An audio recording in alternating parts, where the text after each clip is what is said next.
नमस्कार। स्वागत है आप सभी का अपने YouTube channel Avinash sir GS वाला में। दोस्तों, आज हम लोग इस वीडियो में एसएससी जीडी का दूसरा पार्ट पढ़ने वाले हैं। दोस्तों, आप लोगों को मैंने पिछले वीडियो में जीके जीएस का खजाना दिया था, महत्वपूर्ण प्रश्नों को आपको बताया था और दोस्तों मात्र 12 से 13 मिनट में आप लोगों को बहुत ही इंपॉर्टेंट 35 प्रश्नों का संग्रह मिला था। आज दोस्तों हम लोग फिर से इसी कड़ी को आगे बढ़ाते हुए इस वीडियो में महत्वपूर्ण प्रश्नों को पढ़ने वाले हैं। तो आइए दोस्तों, बिना देर के हुए हम लोग वीडियो की शुरुआत करते हैं। दोस्तों, यह मेरा वीडियो आप लोगों के किसी भी पेपर के लिए बहुत ही महत्वपूर्ण होने वाला है। तो आइए दोस्तों, बिना देर के हुए वीडियो की शुरुआत करते हैं। दोस्तों, सबसे पहला क्वेश्चन है कि भारत का सबसे बड़ा नदी द्वीप है। तो दोस्तों, माजुली द्वीप।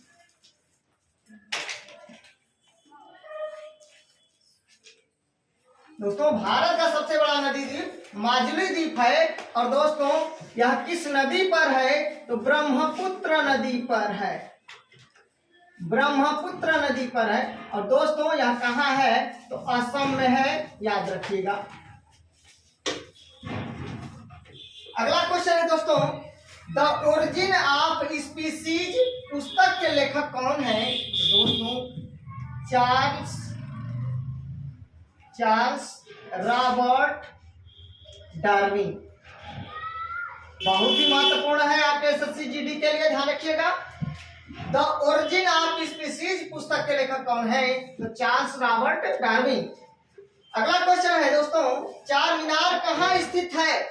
तो दोस्तों, चार मीनार हैदराबाद में स्थित है। चार मीनार हैदराबाद में अवस्थित है। और दोस्तों, यह चार मीनार किस नदी पर स्थित है? तो याद रखिएगा, मूसी नदी के पूर्वी तट पर। मूसी नदी के पूर्वी तट पर, मूसी नदी के पूर्वी तट पर चार मीनार स्थित है हैदराबाद में। और दोस्तों ध्यान रखिएगा, सिकंदराबाद और हैदराबाद को जुड़वा राजधानी कहा जाता है। सिकंदराबाद और हैदराबाद को जुड़वा राजधानी कहा जाता है, ध्यान रखिएगा। दोस्तों, अगला क्वेश्चन की बात करते हैं, चार मीनार को किसने बनवाया था? तो दोस्तों ध्यान रखिएगा, यहाँ पर दो प्रश्न। चार मीनार को 1519 ईस्वी में कुली कुतुब शाह ने बनवाया था। कुली कुतुब शाह ने बनवाया था। तो चार मीनार कहाँ स्थित है? हैदराबाद। सिकंदराबाद और हैदराबाद को जुड़वा राजधानी कहते हैं। चार मीनार मूसी नदी के पूर्वी तट पर अवस्थित है। और चार मीनार को 1519 ईस्वी में कुली कुतुब शाह ने बनवाया था। अगले क्वेश्चन की बात करते हैं दोस्तों, योजना आयोग का गठन कब किया गया था? तो दोस्तों, योजना आयोग का गठन 15 मार्च 1950 को एक संसद के प्रस्ताव द्वारा गठित किया गया था। तो दोस्तों, योजना आयोग का गठन 15 मार्च 1950 को किया गया था। और योजना आयोग को प्रधानमंत्री नरेंद्र मोदी ने समाप्त कर दिया और उसके स्थान पर नीति आयोग का गठन किया गया। दोस्तों, अगला हमारा क्वेश्चन है कि नीति आयोग का गठन कब किया गया था?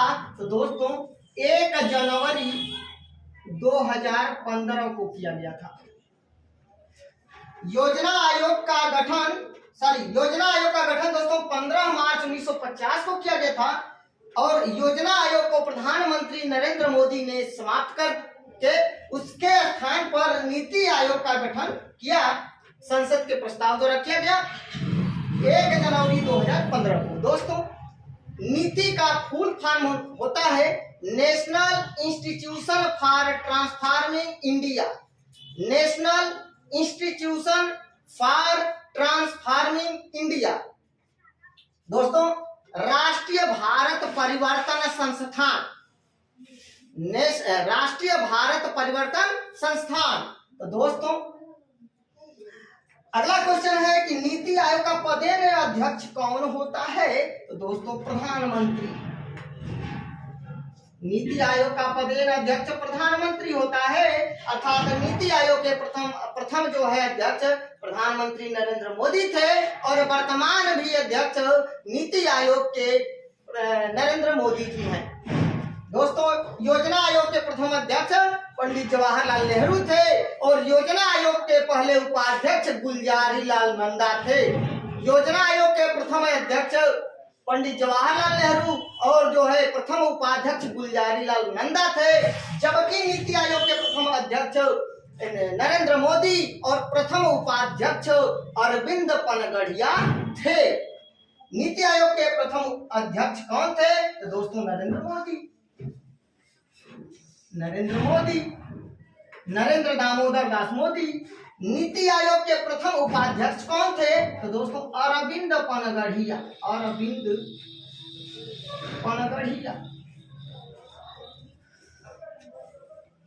तो दोस्तों, नीति आयोग का पदेन अध्यक्ष प्रधानमंत्री।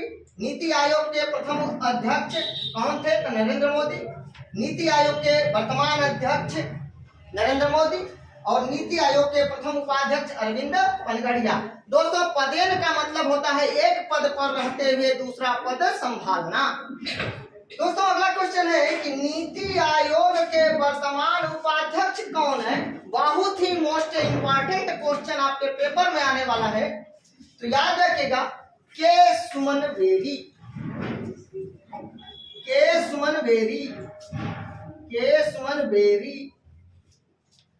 ये नीति आयोग के वर्तमान उपाध्यक्ष है। दोस्तों, नीति आयोग के उपाध्यक्ष को दर्जा प्राप्त होता है, कैबिनेट मंत्री का दर्जा प्राप्त होता है। ध्यान रखिएगा, कैबिनेट मंत्री। तो नीति आयोग के उपाध्यक्ष को दर्जा प्राप्त होता है कैबिनेट मंत्री का। अगला क्वेश्चन, योजना आयोग को किस प्रधानमंत्री ने समाप्त किया? तो नरेंद्र मोदी ने।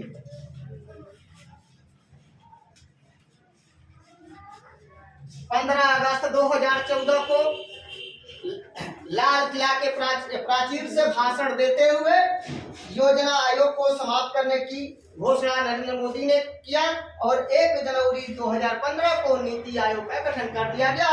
नीति आयोग क्या है? एक थिंक टैंक है, विचार विमर्श करने वाली एक संस्था है। दोस्तों, योजना आयोग के स्थान पर किस संस्था का गठन किया गया? तो नीति आयोग का ध्यान रखिएगा, नीति आयोग का NITI,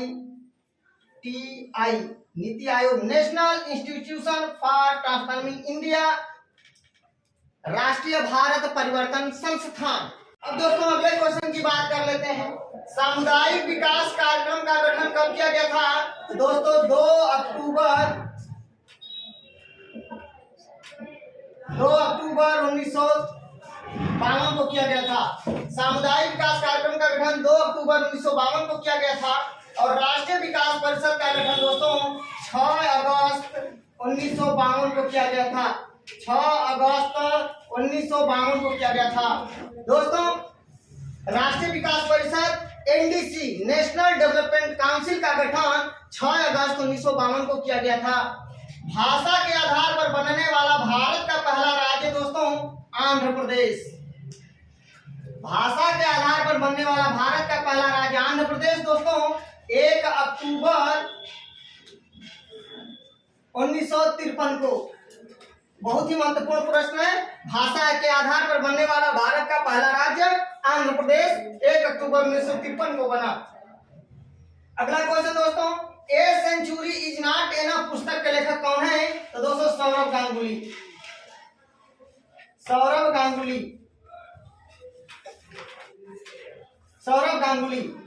A century is not enough पुस्तक के लेखक सौरभ गांगुली। दोस्तों, अगला क्वेश्चन है प्लेइंग इट माई वे पुस्तक के लेखक कौन है? तो दोस्तों सचिन तेंदुलकर।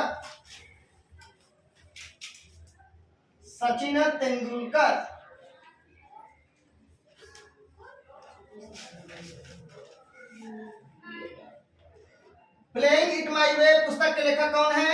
सचिन तेंदुलकर। इनका पूरा नाम है सचिन रमेश तेंदुलकर।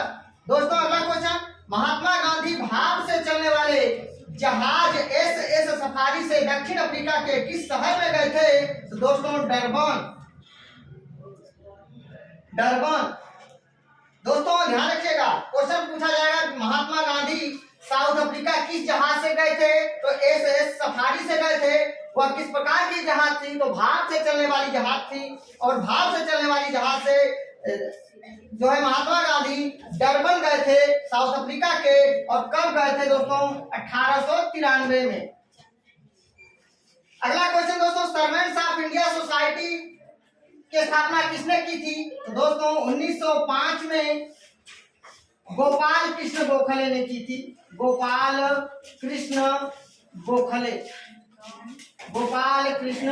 गोखले ने सर्वेंट्स ऑफ इंडिया सोसाइटी की स्थापना 1905 में की थी। अब दोस्तों अगले क्वेश्चन की बात कर लेते हैं, इंडिया सोसाइटी की स्थापना, इंडिया एशियाटिक सोसाइटी की स्थापना किसने की थी? दोस्तों एशियाटिक सोसाइटी की स्थापना किसने की थी? दोस्तों 1784 ईस्वी में सर विलियम जोन्स ने की थी। सर विलियम जोन्स ने की थी। सर विलियम जोन्स ने की थी 1784 में।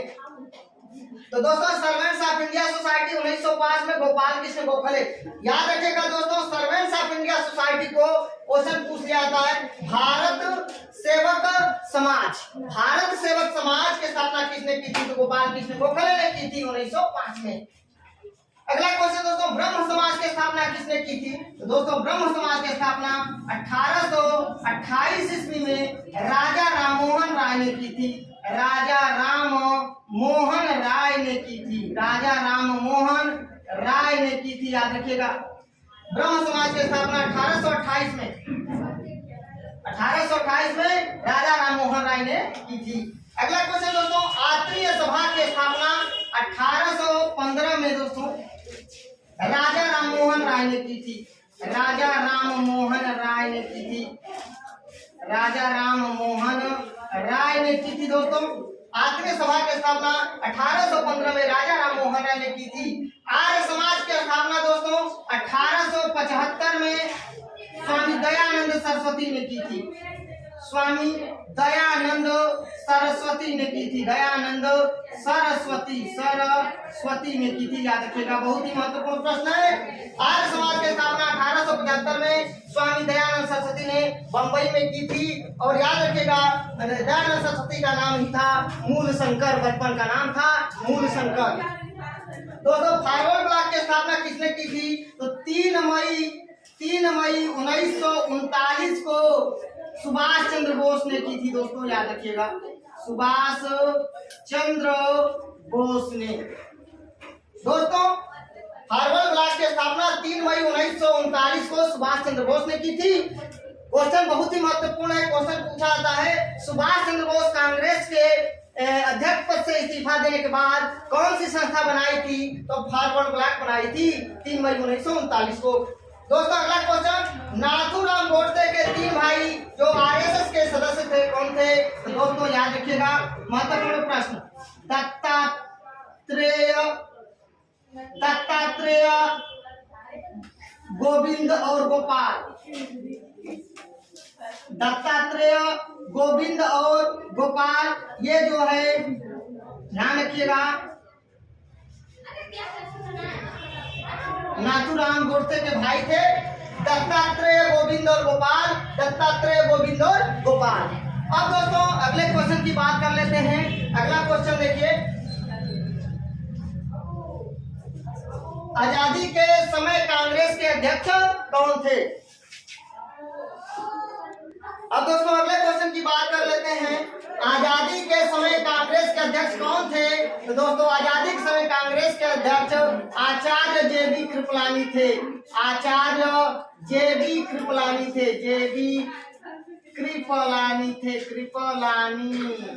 आचार्य जे.बी. कृपलानी थे कांग्रेस के अध्यक्ष आजादी के समय। अगला क्वेश्चन, प्रसिद्ध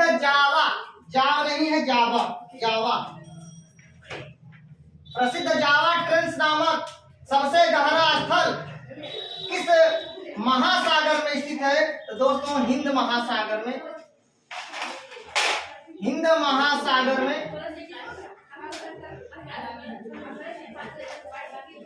हिंद महासागर में प्रसिद्ध जावा ट्रेंच नामक सबसे गहरा स्थल इस महासागर में है। तो हिंद महासागर में है, याद रखिएगा दोस्तों। इसी को कहा जाता है, जावा ट्रेंच को कहा जाता है सुंडा, सुंडा ट्रेंच, सुंडा ट्रेंच कहा जाता है, याद रखिएगा। अगला क्वेश्चन जो दोस्तों, निक्टोलोपिया, निक्टोलोपिया या जीरोप्थेल्मिया रोग किस विटामिन की कमी से होता है? दोस्तों सब कुछ आप लोगों को पता होगा, लेकिन थोड़ा नाम चेंज हो गया। निक्टोलोपिया या जीरोप्थेल्मिया, इससे जो तो रतौंधी, रतौंधी किस विटामिन की कमी से होता है? तो दोस्तों विटामिन ए की कमी से, विटामिन ए की कमी से। और विटामिन ए का रासायनिक नाम है रेटिनॉल। तो दोस्तों निक्टोलोपिया या जीरोप्थेल्मिया अर्थात रतौंधी जो रोग होता है विटामिन ए की कमी से होता है, जिसका रासायनिक नाम है रेटिनॉल। दोस्तों मस्तिष्क के अध्ययन को क्या कहते हैं? Phrenology, phrenology, phrenology, phrenology, phrenology. अगला क्वेश्चन है दोस्तों, राष्ट्रपति को सहायता और सलाह के लिए मंत्रिपरिषद का उल्लेख संविधान के किस अनुच्छेद में किया गया है? तो दोस्तों अनुच्छेद 74 में। अगला क्वेश्चन है दोस्तों, अस्पृश्यता का अंत का उल्लेख संविधान के किस अनुच्छेद में है? तो दोस्तों छुआछूत उन्मूलन। तो दोस्तों याद रखिएगा अनुच्छेद 17। गैलेस ज्वालामुखी कहाँ है? तो कोलंबिया में, याद रखिएगा दोस्तों कोलंबिया। गैलेरस ज्वालामुखी कोलंबिया में है। पंचायती राज का शिल्पी किसको कहा जाता है? तो दोस्तों बलवंत राय मेहता, बलवंत राय मेहता, बलवंत राय मेहता, बलवंत राय मेहता को पंचायती राज का शिल्पी कहा जाता है, याद रखिएगा दोस्तों। राष्ट्रपति, उपराष्ट्रपति तथा राज्यपाल बनने की न्यूनतम उम्र दोस्तों 35 वर्ष है। राष्ट्रपति, उपराष्ट्रपति और राज्यपाल बनने की न्यूनतम उम्र 35 वर्ष है। दोस्तों मैं उम्मीद करता हूँ आपको वीडियो बहुत ही अच्छे समझ में आया होगा। अगर मेरा वीडियो आपको अच्छा लगे प्लीज दोस्तों लाइक कमेंट शेयर करके मुझे सूचित जरूर करना। मिलते हैं नेक्स्ट वीडियो में, तब तक के लिए नमस्कार, धन्यवाद।